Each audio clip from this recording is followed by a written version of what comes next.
They say grief comes in waves. Mine came with a smile, hers, not mine. I always thought the day I lost my father would be the worst of my life. I was wrong. The real pain didn't come when they lowered his casket into the ground. It came 2 hours later when my stepmother stood in his study, still in her designer funeral dress, and calmly announced that she now owned everything he built. The house, the company, his legacy, all of it. Everyone else just nodded, like this had always been the plan. I remember standing in that room, still holding the crumpled tissue from the service, wondering if I had slipped into some alternate version of my life. I hadn't even changed clothes. I hadn't cried. I hadn't breathed, and somehow I had already lost more than just my father. Claire stood like a queen accepting her crown. Ellis left everything in my care, she said, hand pressed to her heart. He didn't want Lena burdened with the business. Lena, that's me. And in that moment, something inside me split clean open. Burdened, that's what she called it now. 3 years I worked beside my father. I canceled holidays, slept in airports, handled clients while Claire sunbathed and ordered custom linens.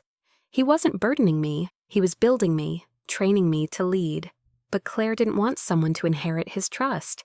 She wanted the whole damn empire. And now that he was gone, she was taking it.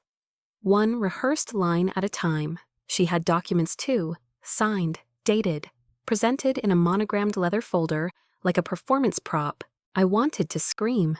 Instead, I asked low and steady, when did he sign those? She didn't flinch. 2 weeks before he passed, she said, rehearsed and polished. We discussed everything. He was very clear, funny. 2 weeks before he died, he had dinner with me, told me I was close, that I had earned it, that he was proud. He smiled that night. And now here she was, rewriting everything, rewriting him. The others stayed silent. Cousins, board members, no one met my eye. That was the sound of people choosing sides. And I was already losing. The lawyer started reading. Stock transfers, estate control, full executive rights, all in her name. I heard every word, but none of it felt real. Then something echoed in my memory. A whisper from the hospital. My father's voice. Don't trust her. She'll make her move. But don't be afraid. I've made arrangements. At the time, I thought he was slipping, confused. But now it didn't sound like fear. It sounded like strategy. Like he'd seen this coming and left me breadcrumbs. I looked at Claire again. She was smiling like the crown had always been hers. She thought she had won. And maybe she had, for now. But if what my father said was true, if he really had made arrangements, then this wasn't over. Not even close. I looked her straight in the eye and smiled back. Just a little. The kind of smile that doesn't say, I give up. The kind that says, I see you. And in that moment, I made myself a silent final promise. I was going to find out exactly what she'd done. And I was going to burn it all down. She used to call me sweetheart when my dad was around. Always with a soft voice, a tilted head, and a smile that never quite reached her eyes. And I used to smile back because I thought that's what daughters were supposed to do with their stepmothers. Smile, nod, stay civil. But I knew, I always knew. Claire didn't marry my father because she loved him. She married him because he was powerful. When they met, she was head of PR for one of our partner firms. Smart, beautiful, ambitious. And 10 years younger than him. She played it well. The slow seduction, the chance meetings, the innocent admiration. My father, who hadn't dated anyone since my mother left, never stood a chance. I was 21 when he married her. I remember standing at the back of the wedding tent in a pale blue dress, watching her walk down the aisle in a gown that cost more than my tuition. Everyone said it was a fairy tale. I thought it was a transaction. She moved into our house within weeks, replaced the furniture within months, and started attending board meetings before their first anniversary. At first, I thought I was being paranoid. Maybe I was just jealous. Protective. Maybe I didn't want to share my father, but then I started noticing the way she spoke for him in meetings, the way she answered his phone, the way she'd dismiss my questions about the business with phrases like, "That's not your concern, Lena," or worse, "Let the grown-ups handle it." I was 24 and managing 2 divisions, but to her I was still the inconvenient daughter. The one thing Claire couldn't control, though, was how close I was with my dad. We had history, trust, quiet rituals. Every Sunday morning before she even woke up, we'd meet in his study with coffee and go over the company's performance. He'd quiz me, challenge me, explain things twice when I didn't understand. He was hard on me because he believed in me, but slowly I started seeing cracks. One Sunday I came down early and found the door to the study locked. That had never happened before. Another time I overheard Claire telling the CFO to reroute a budget approval when technically she had no authority to do that. When I confronted her, she smiled and said Ellis gave me full proxy rights last quarter. You should read the memos more carefully, darling. She was always polite when she was stabbing you. I told my father. I asked if it was true. He looked tired, conflicted, older than usual. She's just helping, he said. It's easier sometimes. That's when I realized he wasn't defending her. He was resigned. Claire wasn't just taking over his time. She was draining his energy, one tiny concession at a time. But the worst moment came 6 months before he died. We were having lunch, just the two of us. He looked pale, distant. I asked him if he was okay. He said he was just tired. Then out of nowhere he said, if anything happens to me, Lena, I need you to be strong. I remember laughing it off. I said, Dad, stop. Nothing's going to happen. He didn't smile. He just looked at me with eyes that were suddenly glassy. And he said, promise me, you'll protect what matters. I nodded, but I didn't know what he meant. Not until now. Not until I watched Claire at his funeral calmly redistribute everything he'd built as if it were part of a quarterly sale. Not until I saw the smirk she gave me and when I questioned her version of the truth. A smirk that said, I already won, and you don't even know how. But here's the thing about people like Claire, they're good at playing the long game. But they're even better at underestimating the people they step on to get ahead. And somewhere inside me, something had shifted. I wasn't just grieving anymore. I was watching, learning, waiting. Because if my father really had made arrangements as he'd said, then he left more than just memories behind. He left a trail, a breadcrumb I hadn't found yet, and Claire had no idea I was about to follow it. For the next 2 days, I barely slept. I wandered through the house like a ghost, watching strangers carry out boxes, lawyers shuffle papers, and Claire glide from room to room like she'd always owned it. She'd started referring to everything as hers, her office, her staff, her company. I kept waiting for someone to stop her, for anyone to say, this isn't right. But no one did, so I stopped waiting, and I started remembering. The phrase kept echoing in my head like a warning I hadn't taken seriously enough. Don't be afraid, I've made arrangements. It wasn't just something he said to comfort me. It was specific, intentional, and now I was finally listening. So I went back to his study, the one Claire had claimed as her new workspace. Only this time I waited until everyone had left the house. Midnight. Rain falling softly outside. No footsteps, no excuses. I had grown up in this room. I knew every inch of it. I ran my fingers along the edge of his old desk, opened the drawers one by one. Claire had already removed most of his things, but she hadn't removed memory. The bottom drawer stuck a little. It always had.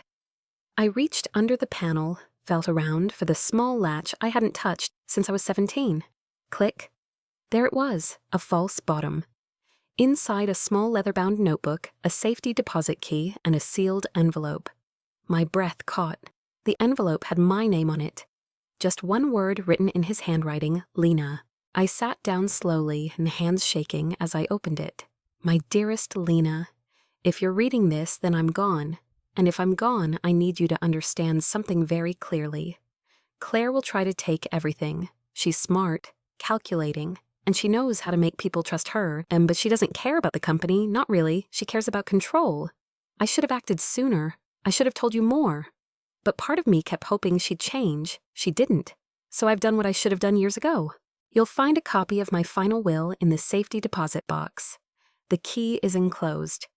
This version names you as the sole beneficiary, not just of the company, but of all my assets, shares, and properties. I've already signed the transition documents. They're dated and notarized. They're airtight. Claire doesn't know they exist. You are the future of Rourke Industries, Lena. Not because you're my daughter, but because you've earned it. You see the company not as a kingdom, but as a responsibility. That's why I trust you. You'll face resistance. People will doubt you. Claire will fight you. But you are not alone. I've left instructions with someone I trust, someone who knows how to help if things go south. You'll know who to call when the time comes. I love you, always. Dad. I read the letter 3 times before I could breathe again. It wasn't just relief. It was rage. Rage that he knew this would happen. Rage that he didn't stop her sooner. Rage that I hadn't realized until it was almost too late. But most of all, it was fuel. He had prepared for this, quietly, carefully. Claire thought she had everything wrapped up. She didn't even know she was sitting on a lie. The next morning, I drove across the city in silence. The key clenched in my hand, like a lifeline. The bank opened at 8:00 a.m. sharp. I was already waiting. The clerk guided me to the vault, barely glancing at the name on the box. When I unlocked it, I felt the weight of everything inside before I even looked. 2 thick files, legal documents, notarized signatures, the revised will, and another envelope, this one, addressed to a name I hadn't heard in years, Lucas Sinclair. My heart skipped. Lucas had been my father's closest business partner, almost like an uncle to me growing up. But then suddenly he was gone. One day he just disappeared from the company. My father never explained why, until now. He wasn't gone. He'd been cut out, probably by Claire. And now my father wanted me to find him, because Lucas was the someone in the letter, the one he trusted.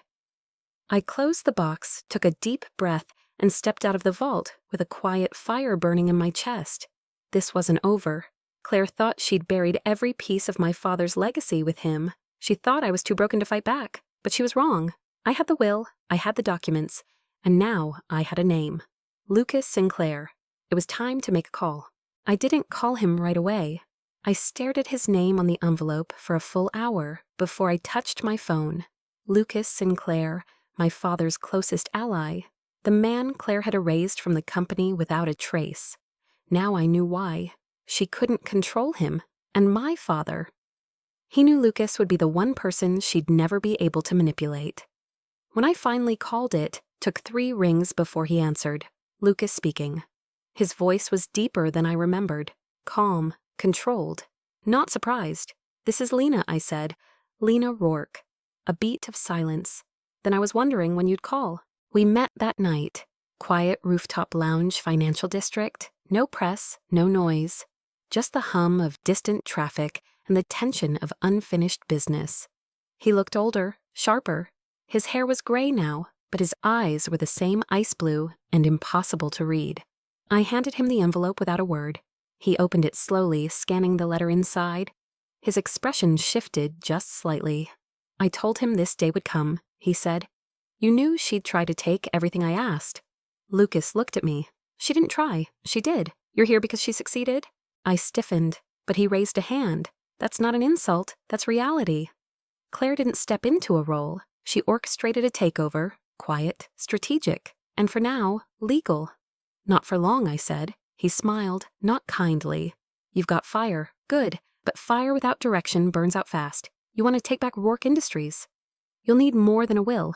You'll need strategy, allies, timing. I have the documents, the real will. Her version's a fake." Lucas nodded. "Then you have leverage? But leverage means nothing if you use it too soon." This wasn't going to be a dramatic boardroom reveal. This was going to be a build. Quiet, strategic, patient. Back at the house, Claire was in full queen mode. She'd moved into my father's study, repainted the walls, started calling senior leadership her team. She fired 3 longtime execs and replaced them with handpicked loyalists. People who wouldn't question. People who owed her. I played along. I wore grief-like armor, nodded when she spoke. Acted smaller than I was. Meanwhile, Lucas and I were building what he called the shadow case. We followed the money, flagged financial anomalies, found payments routed through consulting firms tied to Claire's college roommate. Properties shifted into LLCs with no listed employees. Personal luxuries labeled as strategy expenses. She wasn't just trying to run the company, she was gutting it. Fast. She's accelerating, Lucas said. She knows something's off. Your silence makes her nervous. Good. Let her feel it. We started talking to investors, quietly, carefully. Not a smear campaign, just proof. Documents, voice transcripts, patterns she thought were invisible. And slowly the tide shifted. Claire began to unravel. First, it was small snapping at an assistant fumbling in meetings. Then came the rumors that the books weren't clean, that Claire had buried the original will, that Ellis Rourke had never intended for her to lead. She tried to cover it with charm, smiles, bravado. But behind her eyes, panic. Because power built on lies has a sound when it starts to crack. And I was letting her hear it, one hairline fracture at a time. The night before our move, Lucas looked at me across the table. Blueprints and files between us. You'll only get one clean shot, he said. I didn't blink. Then I'll make it count. He nodded. You ready to win? I didn't smile. I didn't blink. I just said I'm not here to win. I'm here to finish what she started. I didn't want to do it like this. When I pictured reclaiming what was mine, I saw lawyers close doors, final signatures. Something quiet, surgical. Not a ballroom filled with photographers. Not Claire in red, standing under a spotlight, pretending my father's company was hers to sell. But she forced my hand. She called it a landmark announcement, rented out a luxury hotel, invited shareholders, influencers, media, even a few minor celebrities. She was performing for the world, for herself, for the illusion of control. And I was 3 rows back, uninvited, unnoticed, just the daughter in black. She took the stage like she'd rehearsed it 100 times. Her voice was perfect, polished, dripping with curated power.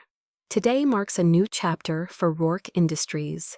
We are proud to announce our partnership with Alteris Global. Applause followed, camera flashes, head nods, but I didn't clap.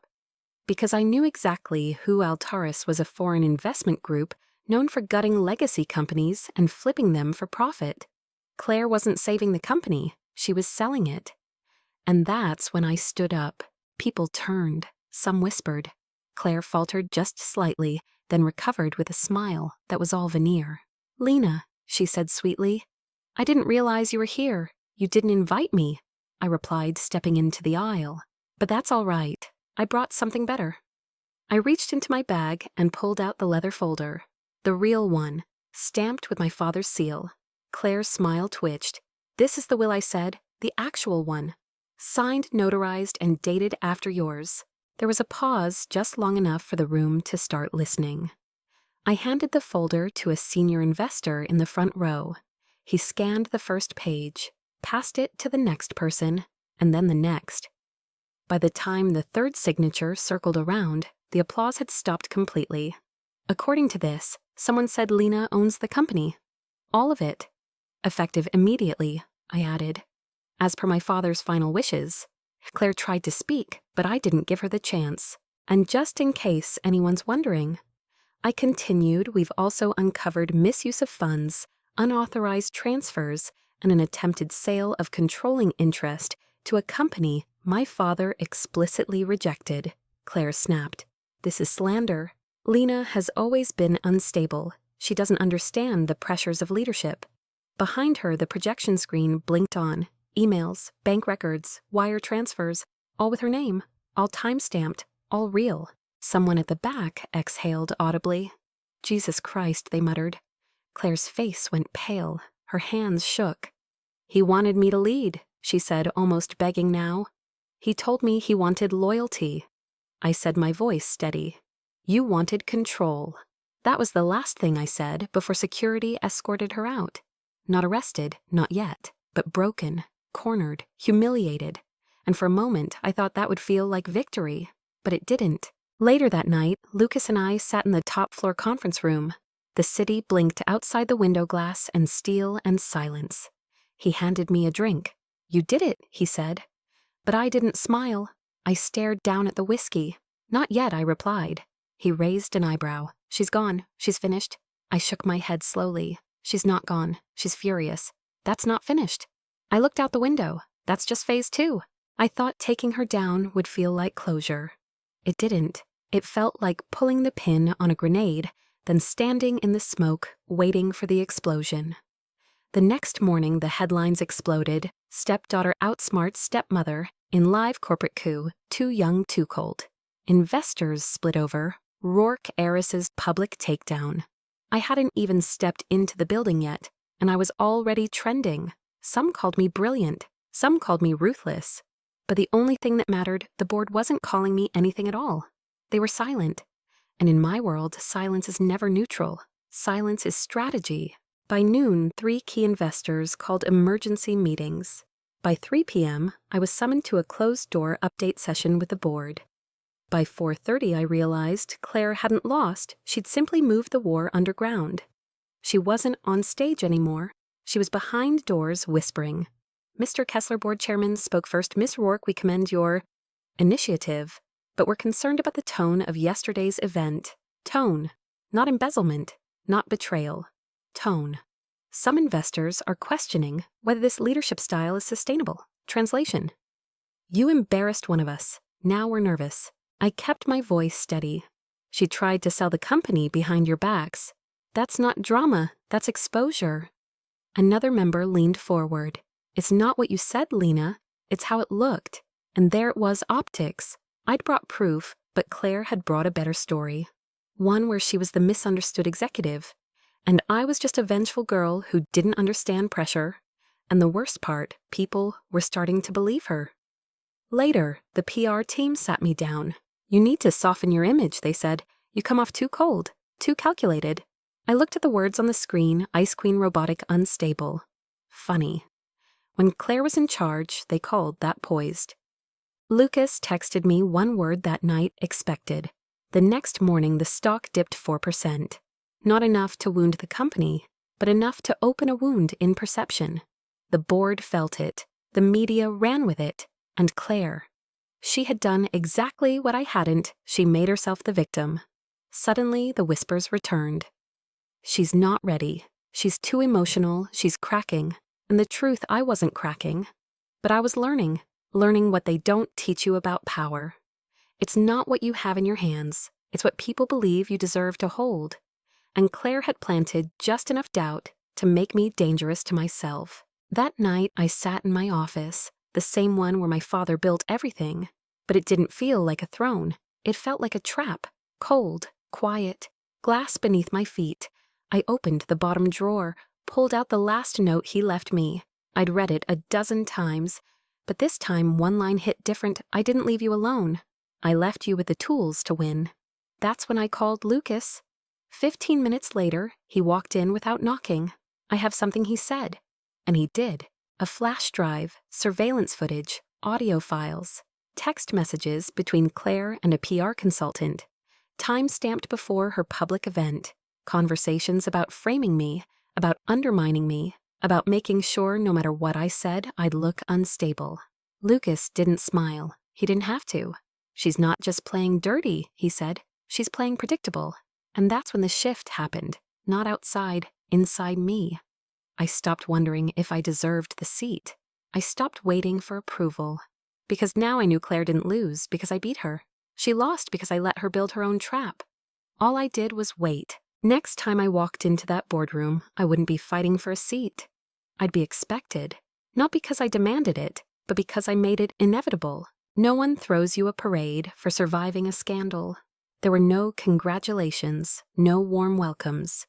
Just a cold boardroom, a skeptical staff, and a company hanging on by its last thread of credibility. I didn't walk in as a hero. I walked in as a question mark. Half the executive team avoided eye contact. The other half offered friendly advice that came dressed like support, but smelled like doubt. Maybe delay the restructure until you've got more experience. Let the CFO handle media. Don't expose yourself too much. Expose myself. Since when was competence something to hide? So I did the one thing Claire never could. I listened. I spent the first 10 days meeting with every department head. No titles, no PR cameras, just one-on-one conversations, door closed, guard down. I asked what was broken, what was barely working, what they would change if they weren't afraid of the person sitting across from them. And when they realized I wasn't there to posture, they started telling the truth. Operations was bloated. Product development was safe and stale, marketing was reactive, not strategic, and morale lower than anyone dared admit to Claire. They didn't want flash, they didn't want slogans, they wanted direction, so that's what I gave them. We cut half of Claire's vanity contracts, reinstated 2 senior managers she'd buried, poured funding back into R&D, and restructured marketing around our actual values, not whatever trend was hot on LinkedIn that week. And then I made a move that surprised them all. I reopened the internship pipeline. Not because it looked good, but because it mattered. My father used to say, "We don't just sell products, we grow thinkers." Claire had erased that line from our mission doc. I put it back. The media didn't care. Not at first. They were too busy writing about my Ice Queen expressions during board meetings or the fact that I hadn't posted on Instagram since the takeover. But numbers don't need filters, and numbers don't lie. By the end of Q2, employee satisfaction was up 22%. Client churn dropped. Our revenue curve didn't spike, but it stopped shaking. The stocket didn't just stabilize, it grew, slowly, quietly, like something that knew it wasn't here to impress. It was here to last. One night past 1 a.m., I was in my father's old office reviewing logistics reports. I found a folder in the back of the filing drawer, his handwriting, Q3 notes, budget scribbles, an old org chart, and at the bottom a line written in ink I recognized: "Don't build what impresses them, build what outlasts them." I didn't cry, I didn't smile, I just kept reading. Because I finally understood taking the company back was one thing, but building it forward, that was the real win. By the end of month, 3 people stopped waiting for me to prove myself. They started pitching ideas, not because of my name, not because of what I'd done to Claire, but because of how I led when no one was watching. Lucas came by that week. He stood in the doorway as I hung up a call, watching me the way only someone who's seen your worst version can. "You're not the same person you were 3 months ago," he said. "Good," I replied. He tilted his head. "What changed you?" I didn't even hesitate. Realizing I didn't need to become her to beat her. The truth was simple. Claire had tried to dominate through noise. I was rebuilding through clarity. By fiscal year end, we weren't just surviving, we were turning. Internally, the staff called it the quiet turn. No drama, no firework launches, just work that finally meant something again. Fewer consultants, more communication, fewer slogans, more substance. People stayed late not out of fear, but because they wanted to.